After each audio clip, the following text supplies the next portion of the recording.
Bonjour à toutes et à tous, je vous souhaite la bienvenue sur le podcast de Monsieur Joe. Monsieur Joe, c'est Joël Lelanne, ingé, project manager, curieux et éclectique. Justement, comme ce podcast, tourné vers les entrepreneurs, les entrepreneuses, francophones et francophiles d'Allemagne et d'ailleurs.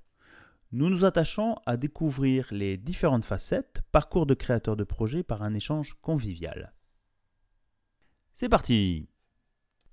Aujourd'hui, nous recevons pour ce 60e épisode, et oui, déjà 60 épisodes, Laetitia, qui est, ma foi, je crois, à Berlin. Elle va nous présenter surtout son parcours de designer graphique et directrice artistique, et puis comment elle est devenue indépendante. Mais avant tout, bonjour Laetitia, ou Letty, comment vas-tu ? Je vais très bien, bonjour Joël, je suis ravie de participer à ce podcast. Écoute, je pense que c'est un plaisir partagé d'avoir à nouveau une invitée sur ce podcast.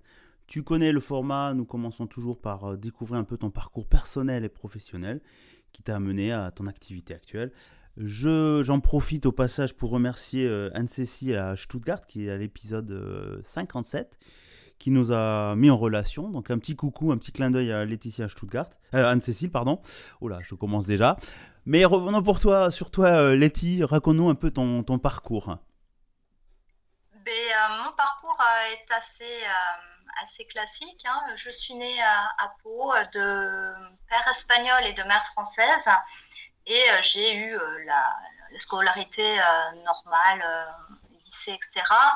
À la sortie de mes études, en fait, je suis partie dans une école de design à l'École supérieure d'art et de communication de Pau.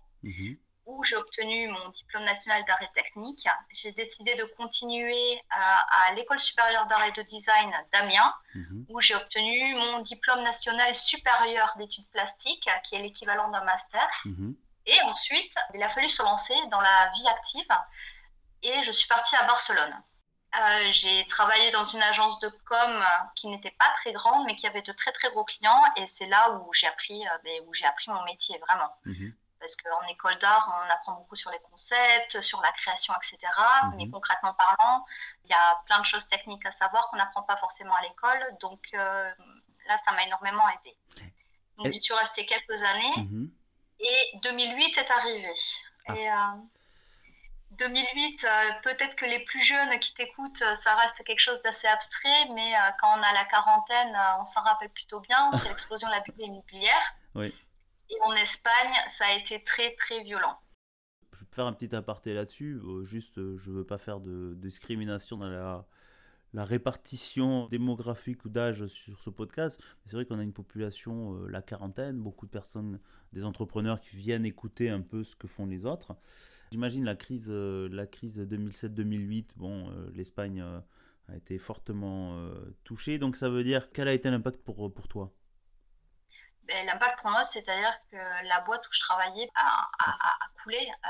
Les clients ne payaient plus mon patron. Donc, je voyais que ça allait très, très mal. Et c'est là où je me suis dit, écoute, t'as la vingtaine, il est temps d'aller voir le monde. Donc, j'ai fait un peu comme les rats qui quittent le navire, juste avant que ça coule complètement. Je suis allée voir mon patron que j'aimais beaucoup et qui m'aimait beaucoup aussi, avec qui j'avais une très bonne relation. Je lui ai dit, écoute, Mickaël, là, faut que je parte, je pars en Australie. Voilà, c'est un truc, ça m'est venu comme ça. Donc, avant de partir en Australie, j'ai voyagé un petit peu en Europe et en Afrique du Nord. Et après, je suis partie quelques mois avec ma petite sœur en Australie, Nouvelle-Zélande, et j'ai été voir le monde.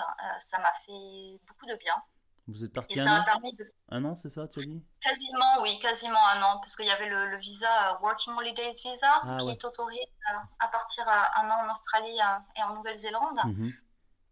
Donc ça a permis de prendre beaucoup de recul aussi, parce que encore une fois 2008 ça avait été très violent, pas seulement au niveau professionnel, c'est-à-dire moi dans mon boulot je voyais que ça allait nulle part, c'était aussi dans la ville de voir les gens qui faisaient la manche. C'était une atmosphère très très oppressante. Je me rappelle dans le métro de voir des gens qui faisaient la manche et de m'être dit mais ça pourrait être mes parents. Et ouais, c'est des gens qui avaient une vie calée, qui avaient leur boulot depuis 30 ans, je sais pas, qui est la soixantaine, qui vraiment classe moyenne, etc. Et tu voyais que ces gens-là s'étaient retrouvés du jour au lendemain sans boulot, sans rien, parce que les aides sociales, il n'y avait pas grand-chose. c'était quelque chose de très oppressant et tous les gens autour de moi étaient dans des situations très précaires. Mhm. Et j'ai eu envie de sortir de ça et de partir à l'autre bout du monde. Donc, c'est un peu radical comme décision, mais Après, ça a été le bon moment et j'ai pu voir des choses incroyables. mhm. Mais à un moment donné, il a fallu rentrer. Oui. Après les voyages forment la jeunesse. Je pense que c'est bien aussi. On voit ici vraiment la réalité. Je pense que ça t'a permis c'est de sortir un peu de sa zone, changer d'air, peut-être trouver de l'inspiration. Et ça t'a permis un peu peut-être comment dire, d'alléger l'esprit et le cerveau. Et donc du coup, au bout d'un an, tu t'es dit, bon, ben oui, il faut revenir en Europe. Et tu es revenu où alors? Alors, juste une petite note par rapport à ce que tu viens de dire. Mhm. Je ne suis Volontiers. pas partie comme ça en mode luxe, hein. Je suis vraiment partie sac à dos sur les épaules Ah, et ok. j'ai travaillé. J'ai fait du boulot, des femmes de ménage. J'ai vraiment fait des choses que je n'avais jamais fait avant pour manger, hein. C'était Travail pas, alimentaire. il y avait, donc c'était bien aussi pour moi de sortir de mon métier. Mhm. Je voyais que c'est fatigant d'être créatif tout le temps, tu sais. Oui, c'est ce que Dans j'ai le compris. métier que l'on fait, on te demande pas seulement un savoir technique, on te demande d'être créatif. Et ça, c'est pas quelque chose qui est facile. Parce que la créativité, ça vient pas tous les jours. On se lève pas tous les jours avec des super idées et Non, c'est quelque chose qui ouais, j'imagine. est fatigant. Mhm. Et le fait, bizarrement parlant, le fait d'avoir bossé dans des bars comme femme de ménage, ça m'a fait beaucoup de bien aussi, Mhm. d'avoir des tâches qui étaient très claires, très basiques, très Mhm. mal payées aussi, mais c'était pas grave, ça m'a permis mentalement de sortir, de voir si c'était vraiment ce dont j'avais envie de faire toute ma vie. Après, il n'y a pas de sous-métier c'est vrai qu'un métier alimentaire, enfin moi je veux dire, il y a des travaux, des métiers intellectuels, on va dire à haute valeur, un ingénieur où on lui demande de résoudre des problématiques. Et il y a des fois, moi j'ai connu un exemple, un jeune qui avait commencé avec moi en même temps, ingénieur, et sa passion c'était le basket. Il avait fait Mm. des études brillantes en école d'ingénieur, mais au fond de lui, c'était pas son truc. Et il a tout plaqué. Et il est retourné en France et lui c'était le basket et le sport et j'ai appris plusieurs années plus tard qu'il était maître nageur. Voilà, et donc c'est ce que tu dis aussi, c'est bon, il y a le côté financier, peut-être une qualité de vie et compagnie, mais ça fait peut-être pas tout et au final c'est se dire bon, il est revenu à faire ça. Après voilà, je veux pas dire ouais, il y en a qui ont peut-être les moyens, il y en a les moyens que ce soit financier, intellectuel ou mental de se remettre en cause ou de partir sur autre chose. Et puis de Non, mais je gérer. me rappelle que les premiers jours de boulot, j'étais ravie de finir à 5 heures, mettons, Mhm. d'arrêter le travail et de ne plus y penser après. Ouais.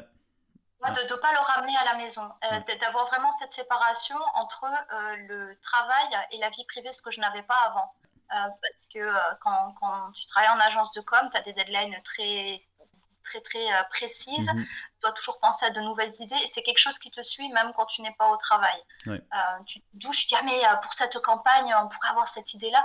C'est quelque chose qui te suit. Et là, pour la première fois de ma vie, en fait, je pouvais couper complètement. Et Mhm. ça m'a fait énormément de bien.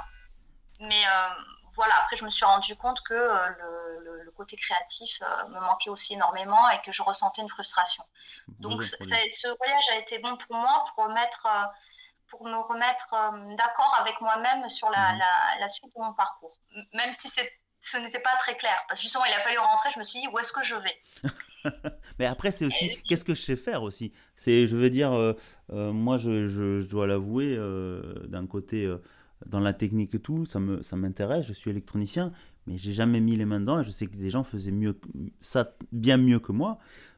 Donc, tu peux pas savoir quels sont tes points forts et travailler sur cela. On te dit toujours, ouais, il faut essayer de travailler ses points faibles et de rééquilibrer les points faibles pour les remonter à avoir des points forts. Et je suis pas convaincu de ça, c'est-à-dire que ben, il y a un élément, tu es très bon dans un sujet, ben, il faut faire ce sujet-là, il faut pas chercher à, j'en sais rien, quelqu'un qui est technique, qui est très bon derrière un PC ou un créatif à faire des figures 3D, tu vois, et lui dire d'aller vendre ça, d'aller faire de la prospection, de parler avec des clients.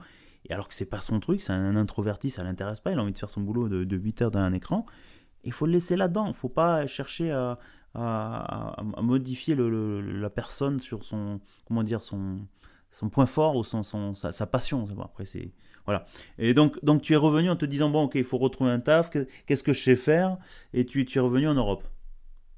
Mais c'est surtout, je me suis demandé, mais où en Europe? Parce que en fait, le fait de plus savoir vraiment où je vivais, parce que Mhm, j'avais un pied à terre en France, j'avais un pied à terre en Espagne, mhm, je ne savais pas du tout quoi faire. Et il se trouve qu'avant de partir en Australie, j'avais rencontré un jeune homme dans un festival à Leipzig. Il mhm. m'a dit, bah, viens à Berlin. Je suis allée à Berlin avec mon billet retour. Je me suis dit, je vais rester 3 mois, je vais voir ce qu'il y a. Parce que moi, l'Allemagne, je ne connaissais pas du tout. L'allemand, c'était vraiment pas du tout mon Talent. truc. Je n'avais jamais étudié. Ouais. Oui, du sud-ouest, c'est pas trop dans notre direction, c'est Ah, plutôt l'Espagne. non, non, non, pas du tout. Ça, c'est pas l'allemand, c'est vraiment pas la langue que l'on parle là-bas Ouais. à l'école. Mhm. Donc, je suis arrivée vraiment sans aucun plan, sans rien, juste pour aller voir. Et finalement, ben, ça, j'y suis restée. Là, ça va faire maintenant plus de 13 ans. Donc ça veut dire à Berlin, tu étais en 2010, on va dire à peu près. Oui, en 2010, par là, oui, en Ok. 2010. Après, j'ai fait un peu comme tout le monde. Il faut d'abord manger. J'ai Mhm, pris un travail alimentaire. En même temps de ce travail alimentaire en call center, mhm, j'ai répondu à une annonce qui était en anglais, où ils cherchaient des graphistes pour une boîte internationale, mais en freelance. mhm. Donc, je ne connais plus le terme en français, to apply. T'as Euh, postulé. j'ai postulé, voilà, merci. Il n'y a pas de problème. On reste international sur le podcast. Il n'y a pas de problème. Voilà, il y a certains mots, ça devient un mélange dans ma tête entre l'anglais, l'espagnol, l'allemand qui se greffe aussi. C'est un peu, je m'excuse par avance, ça se reproduit. Non, mais tu t'inquiètes Donc, pas. Nos auditeurs sont habitués. Ça m'arrive aussi. j'ai donc postulé à cette annonce où j'ai été prise et puis après, par le bouche à oreille des gens qui ont vu mon travail, on m'a demandé de plus en plus de bosser dessus. Mhm, Et donc, pendant un an à peu près, j'ai eu ce travail alimentaire à mi-temps mhm, et le travail en freelance à mi-temps aussi. mhm, Et j'ai dû payer mes impôts. Et j'ai vu qu'en fait, c'est très pragmatique, hein. J'ai vu que j'avais dû payer beaucoup d'impôts du fait d'avoir cette double casquette. mhm, Donc en gros, tout le travail que j'avais fait en freelance en bossant en soirée, en week-end, ouais. etc., je me suis rendu compte que tous ces sous que j'avais gagnés, la plupart allaient partir aux impôts. Aïe. Donc ça m'a un peu refroidi. Je me suis dit que ça sert à rien. J'ai un choix à faire maintenant. Mhm, Faut choisir l'un ou l'autre. Et le choix a été assez facile à faire. Je me suis dit, je vais faire ce qui est vraiment mon métier et mhm. ce que j'aime faire. Et je me suis mis à 100% à mon compte. Et ça va faire 2000. Je 2010, suis 2000. complètement. Ouais, depuis 2010, donc une dizaine d'années déjà que tu es à ton compte pour faire du design. Alors j'aime bien, j'aimerais revenir sur deux trucs que je découvre sur ce point-là. C'est le premier, le choc de la réalité, les impôts, hein. Oui, Donc d'être pragmatique, c'est ce que tu as dit, c'est-à-dire bon, j'ai travaillé comme un fou, comme une folle dessus sur le sujet, les heures, machin, sur ma passion. Donc ça c'est le côté pragmatique. Et le côté ta passion ou ton cœur de métier, donc c'était ben, faire du graphisme, j'imagine des campagnes visuelles pour des clients, et se dire ok le travail alimentaire c'est bien, tu te développes pas là-dedans, comment on dit en français là, tu vois, maintenant c'est moi qui perds mon français, je ne m'épanouis pas tu là-dedans, t'épanouis tu veux pas dire? là-dedans, voilà c'est ça. Tu as eu ben, le courage de se dire bon ben, à un moment ben, il faut en lâcher un et se focaliser sur l'autre pour vraiment que ça soit ton métier. Donc il y a eu un pragmatisme, un calcul de savoir ok je fais ça, tu fais ça à plein temps du coup. Oui, bien sûr. Il y a bien entendu le côté émotionnel. Je veux dire, j'ai quand même étudié pendant 5 ans. Ouais. Les études que j'ai faites sont quand même un peu compliquées, Mhm. dans le sens où il y a beaucoup d'écrémage. Certes, c'est pas parce que tu commences que tu vas pouvoir finir ta filière. Mhm. Pour te donner un ordre d'idée, on était 60 en première année, on n'était plus que 6 en troisième année. Ah ouais, Euh, tu, la tu vache. vois, donc il y a beaucoup d'écrémage. Donc ce sont des études, c'est pas des études de médecine non plus, hein. Non. Loin de moi de dire que ce sont les études les plus compliquées du monde, mais je veux dire, ça a été compliqué, ça demandait énormément d'investissement.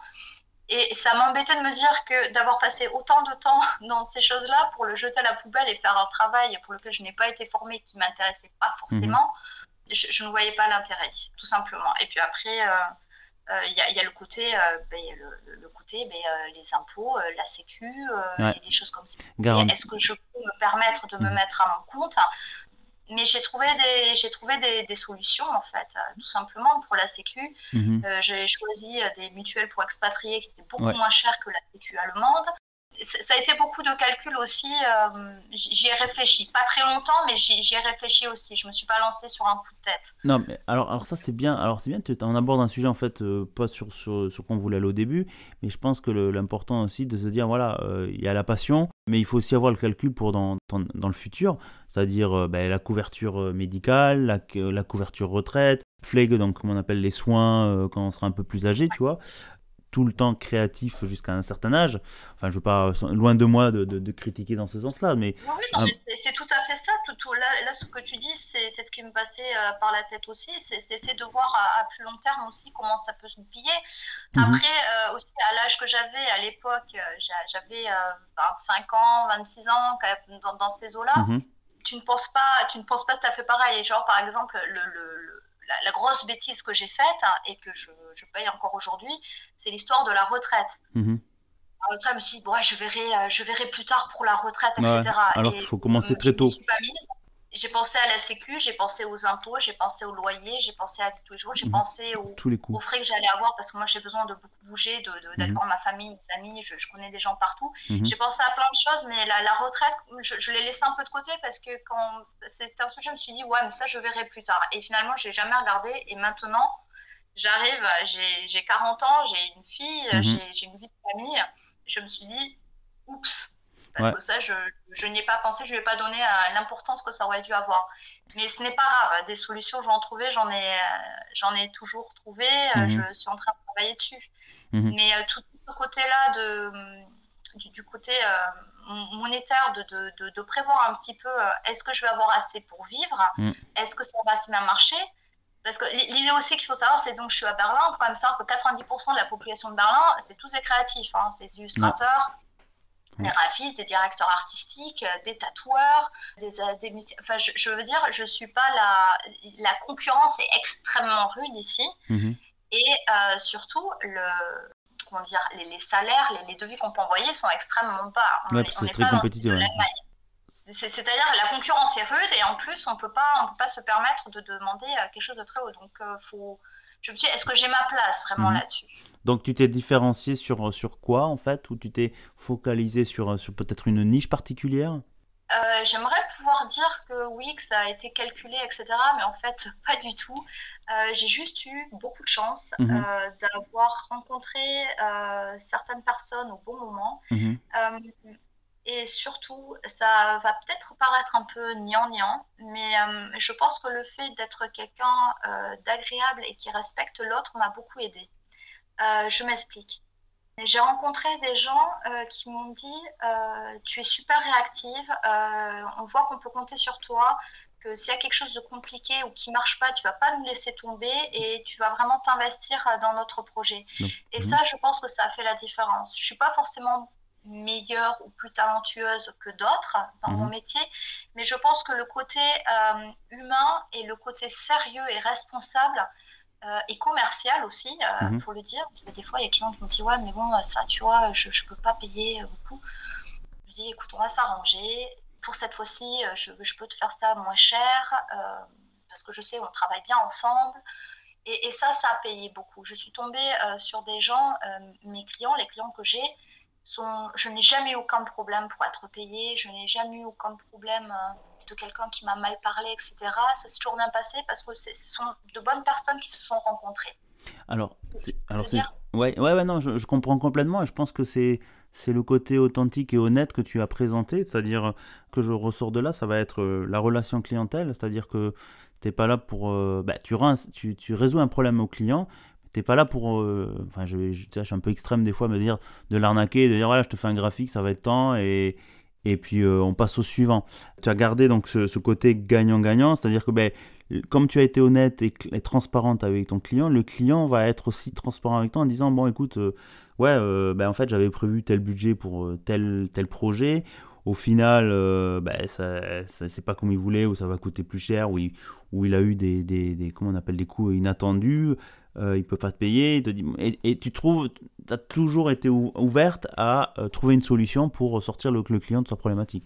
Mais je pense que, et c'est pas que dans l'artistique, je pense que c'est dans toute relation clientèle, acheteur-vendeur ou fournisseur de services et client, c'est-à-dire que le client a une problématique, tu viens avec une solution au plus près de résoudre son problème, et peut-être que ça ne résout pas complètement sa problématique, ou le client entre-temps change d'avis, mais il revient vers toi.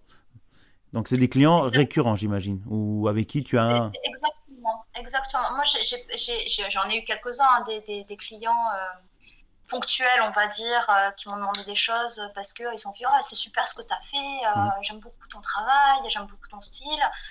Est-ce que tu peux nous faire ça? Mais ce ne sont pas des gens avec lesquels je vais travailler sur le long terme forcément, ou qui vont me donner du travail tous les mois. Parce que c'est ça aussi la difficulté, c'est d'être sûr que tous les mois, je vais toucher assez pour pouvoir vivre en fait.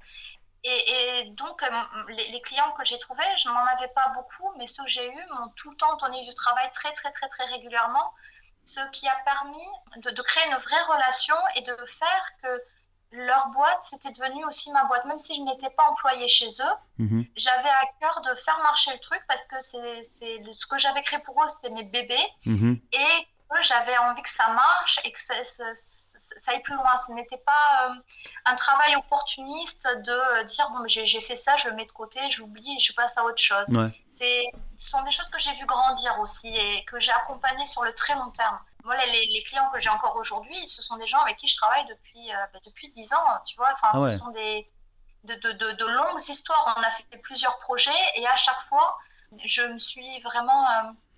me he entregado. Donné, on passe à l'espagnol. Chers auditeurs, le podcast de Monsieur Jo va partir en plusieurs langues maintenant.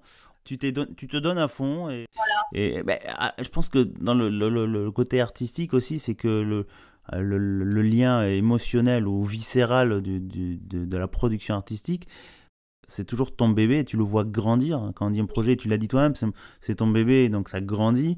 Bon, le lien, je ne veux pas dire le lien maternel, mais il y a le lien avec qui se développe.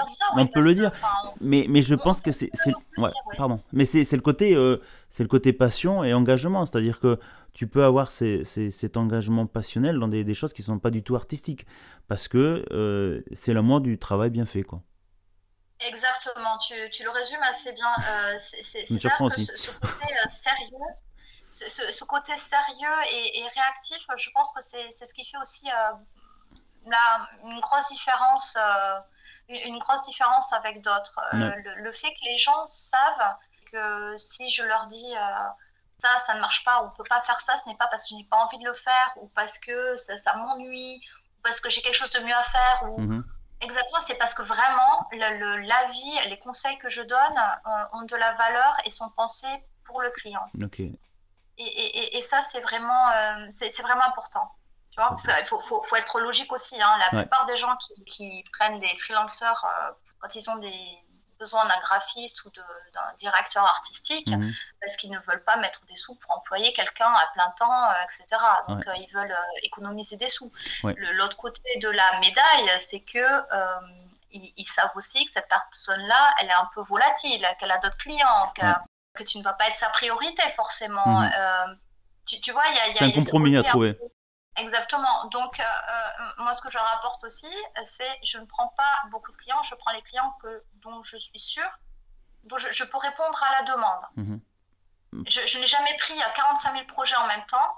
Je me suis toujours arrêtée à me dire non, je ne peux pas en prendre plus, même si j'aimerais bien, ça me ferait plus de sous, parce que je ne pourrais pas les faire assez bien. Donc, je me suis limitée à un certain nombre de clients, et c'est pas faute d'en avoir eu d'autres qui y sont venus. Hein. Mais je me suis dit, les choses, je les fais bien.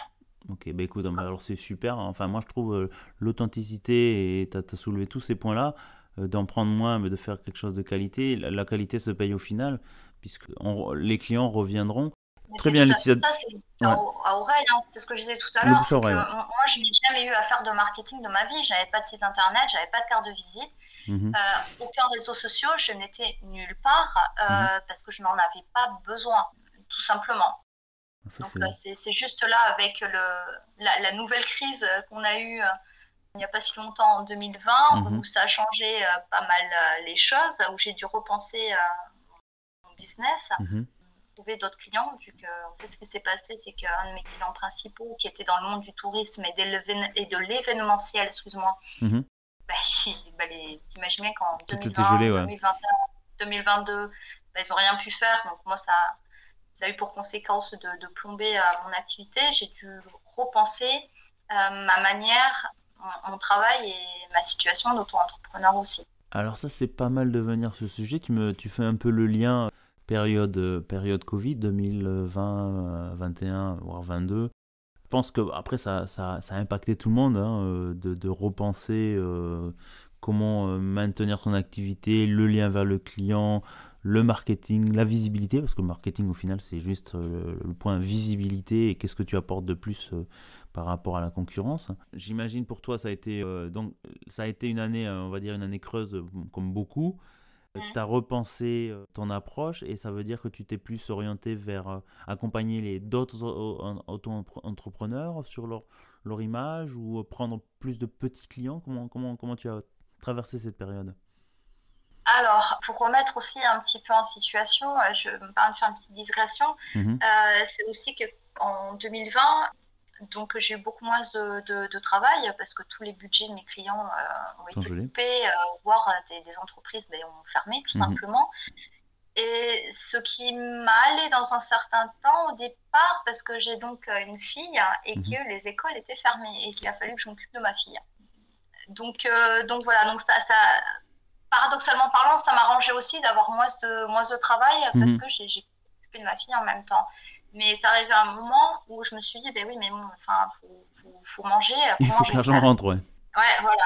Donc je me suis dit, ben je vais sortir de ma cave, je vais sortir de ma zone de confort et je vais essayer de voir dehors comment ça se passe pour les gens.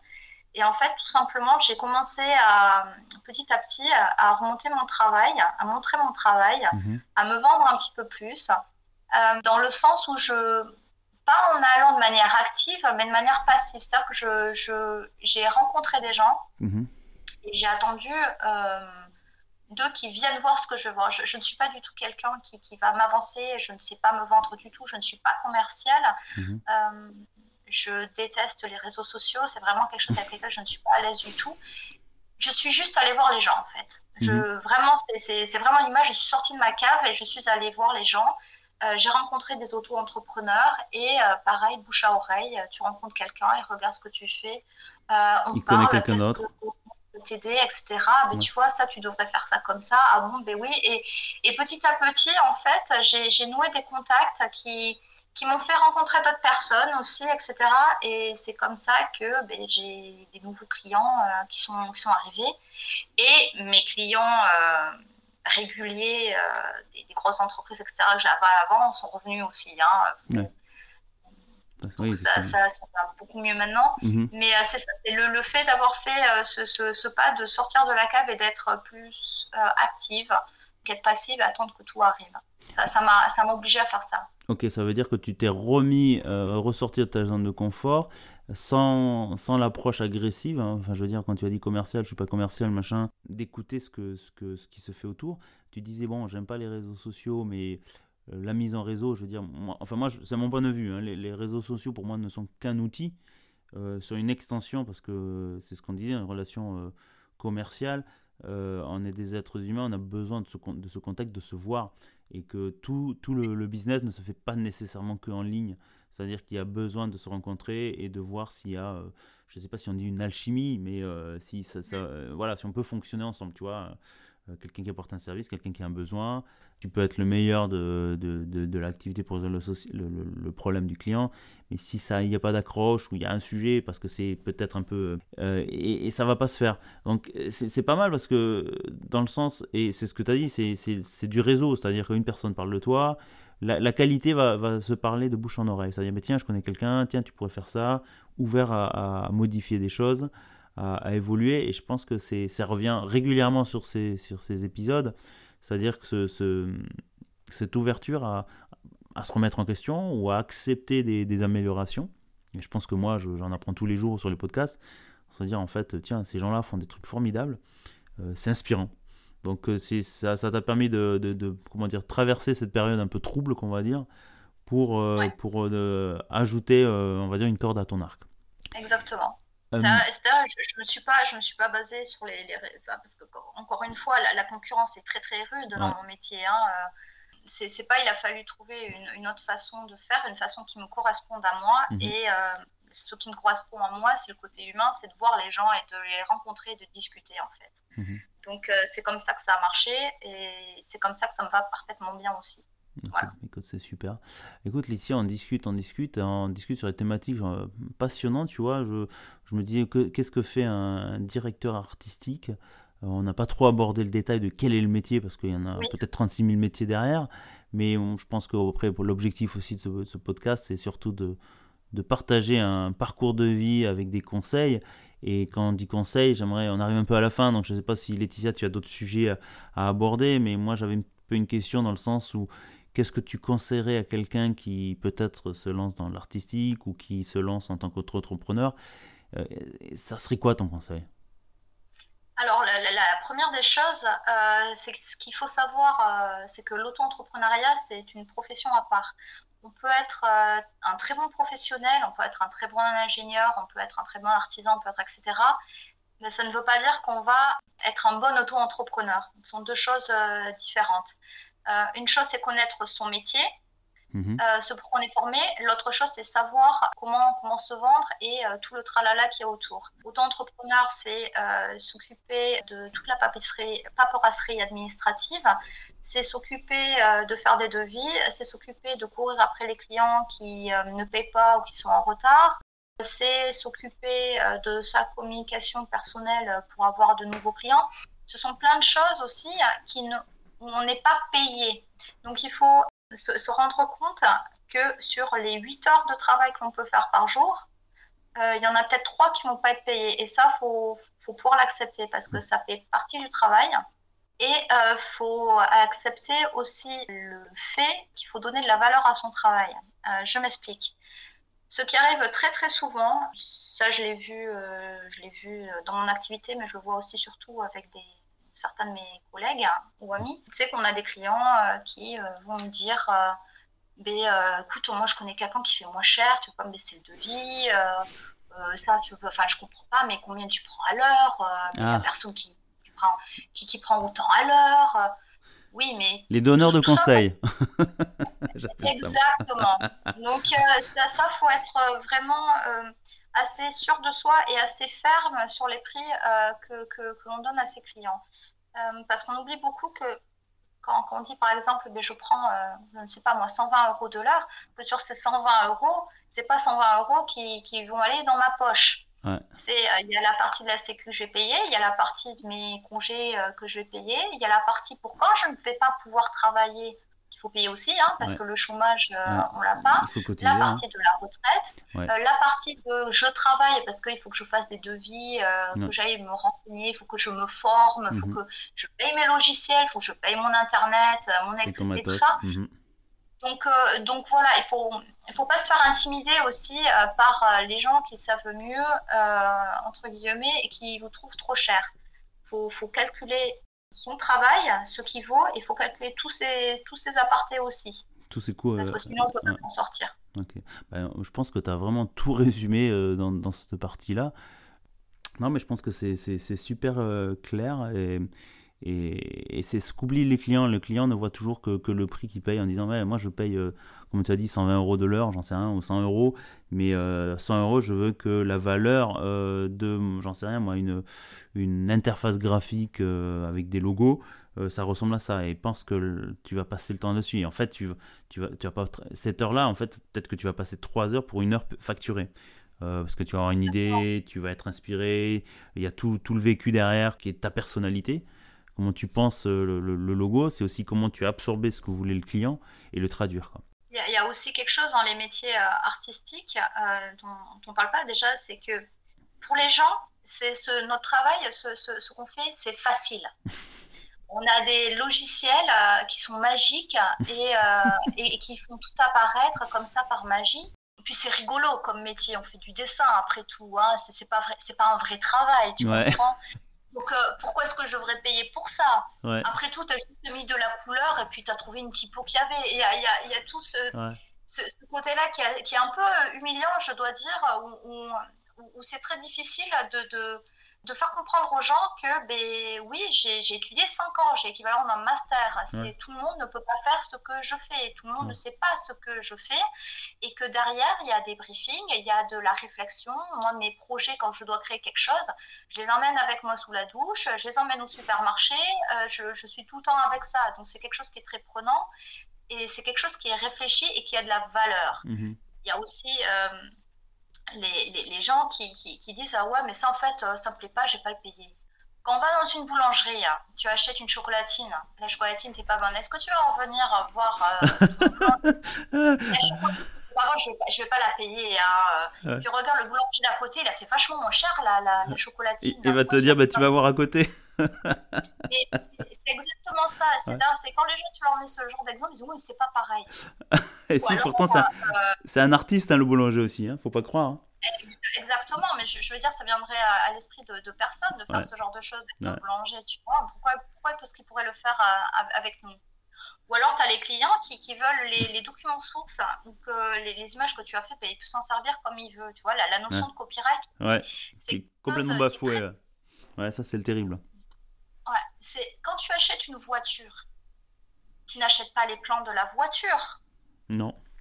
Tu Non. achètes une voiture. Tu ne Ouais. peux pas demander à ton constructeur de la voiture qui t'envoie les plans avec les secrets de fabrication, les choses comme ça, pour que toi, tu puisses Tu achètes un refaire design ton plan. spécifique parce que tu t'identifies à ce genre de marque et ainsi de suite, quoi. C'est ça qui. Ouais, ouais. Bah, non, mais c'est. Non, mais Et moi, je trouve ça vraiment bien comment tu l'apportes.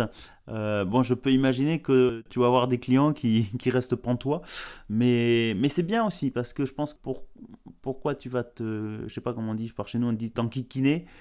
C'est plutôt du oui, sud-ouest, je pense, ce genre d'expression, mais t'as dit chocolatine, donc on salue nos amis parisiens. Hein. oui. Mais on ne discrimine personne, hein. Vous venez comme vous êtes ici, Non, hein. C'est le podcast de Monsieur Joe, on a beaucoup d'humour, chacun vient comme il est. Non, non, c'est ça, je pense que c'est vraiment bien ce pourquoi on va s'enquiquiner avec des gens qui remettent en question et qui sont des donneurs de leçons en disant ouais mais ça c'est mieux, mais c'est moins cher. Mais alors pourquoi tu es là? Tout simplement. mais il y a des choses aussi, et je ne veux pas être trop dur non plus, Non, parce que non. la plupart des gens qui ont ce genre d'attitude, il faut plus les éduquer et leur expliquer. Parce qu'après, une fois que tu parles avec eux et que tu leur expliques les raisons, ils Mm. comprennent. Ouais, c'est Ouais, une bon, méconnaissance. il faut l'assimiler, mais ils comprennent après, Ouais, tu vois, quand on leur dit non, tu ne peux pas voler une image sur Google Images, tu vois, mais si ouais. tu t'en fiches pas, mais non, il y a un photographe Il y a derrière, un travail il y derrière. a, Et il y a quelque chose, c'est du vol, ouais. Je suis ravi et que c'est tu pas. viennes parler de ce sujet-là parce qu'on n'en a pas parlé jusqu'à présent et c'est vrai que ben, on pense que le tout gratuit, non, ça n'existe pas. Il y a des gens qui ont travaillé derrière. Moi, je suis toujours conscient que, ben oui, peut-être ça coûte un peu plus cher. Oui, il y a des gens qui mettent à disposition des éléments. Et moi, par exemple, la musique, j'ai un habillage. Je suis allé regarder qu'est-ce qui était libre de droit, il faut le citer, ça met la personne en avant.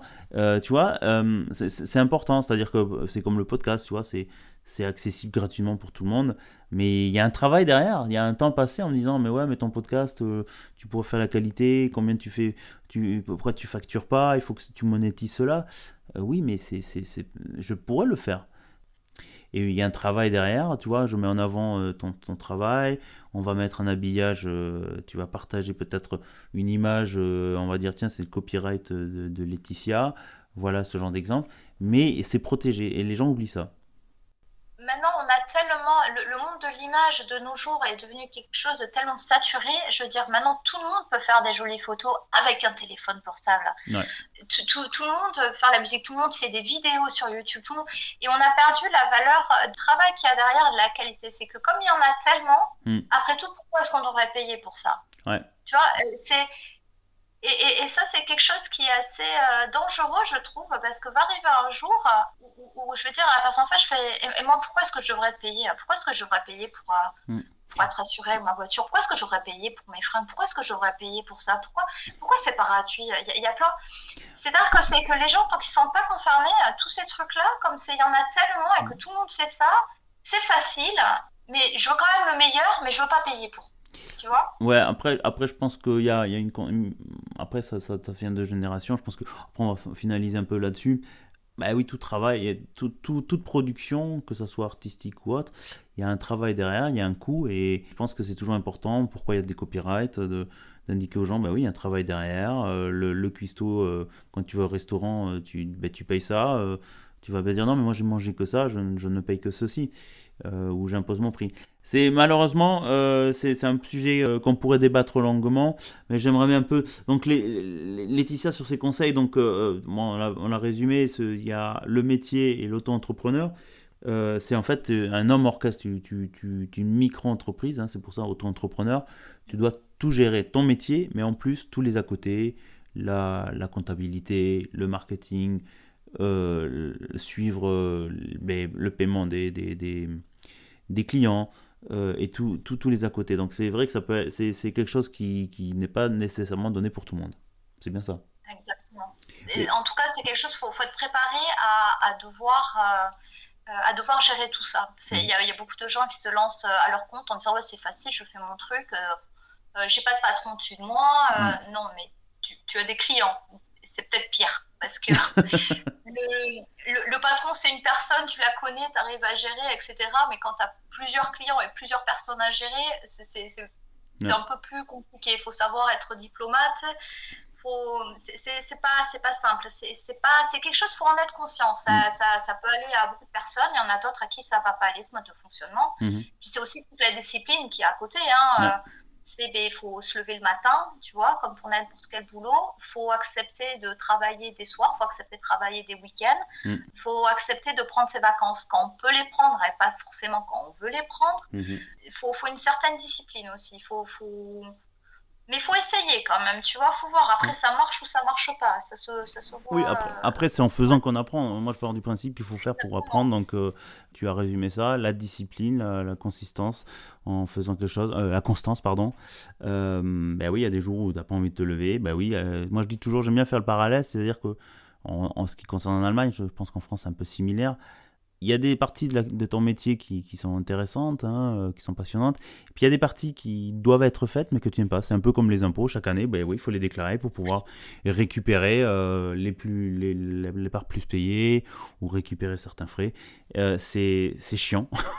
Mais ben, une fois que c'est fait, au moins tu sais pourquoi tu l'as C'est fait passé. et Enfin, l'objectif. Voilà. dans la vie, de manière générale, on fait pas toujours ce Ce qu'on qu'on aime veut. faire ou ce qu'on a envie. Ouais. Mais c'est aussi ce qui fait qu'on apprécie encore plus Ce qu'on une aime. chose que l'on aime faire, tu vois. Exactement. Très bien. Ça peut s'appliquer à tout. Ouais. Mais il faut juste en être conscient que c'est pas être à son compte, c'est pas seulement faire que ce qu'on aime, que ce qu'on sait Mhm. faire. Notamment, par exemple, les chiffres, c'est vraiment, vraiment pas mon truc. Donc, je paye mon Steuerberater, enfin, Mhm. mon comptable pour qu'il le fasse. Il y a des choses où je ne suis pas à l'aise avec, mais il faut qu'elles soient faites. Donc, on les fait, puis c'est comme ça. Puis... Exactement. Ben écoute, très bien. Merci Laetitia pour tes explications de ton parcours, ta présentation, tes conseils. Super passionnant. Je pense qu'on pourra en discuter des heures. Mais bon, sinon, on va perdre des auditeurs. Laetitia, comment on peut te contacter? Un petit rappel de tes coordonnées. Mais écoute, j'ai un site internet, c'est AE-du6 graphicdesign.com. Mhm. On peut voir mon travail, mon portfolio. Et sinon, on peut me trouver sur LinkedIn. Oui, on mettra un lien. Alors, en fait, pour la petite blague, on donne juste le prénom de Laetitia et je comprends. Pour que nos amis. C'est un petit jeu de piste. Donc, si vous arrivez à la trouver sur LinkedIn, on mettra le lien. Si tu le souhaites, on verra ça par la suite. Merci Laetitia. Voilà, Voilà. on peut mettre le lien LinkedIn et le site web, pas de souci. Très, très, très bien. Bah, écoute, je te remercie de ton passage. En plus, je me rends compte en tant que Bordelais expatrié, bon, je suis pas très, pour le Land, c'est pas très bordelais, d'entendre quelqu'un avec un peu l'accent du sud-ouest comme toi, Je le ça cache nous pourtant. réchauffe. Hein? Je le cache pourtant, hein. Ah, tu le caches et là, tu exagères. Écoute, il me reste plus qu'à te dire, mais écoute, à bientôt et merci à toi. Très bien, merci à toi, Joël. Bonne journée. Ciao.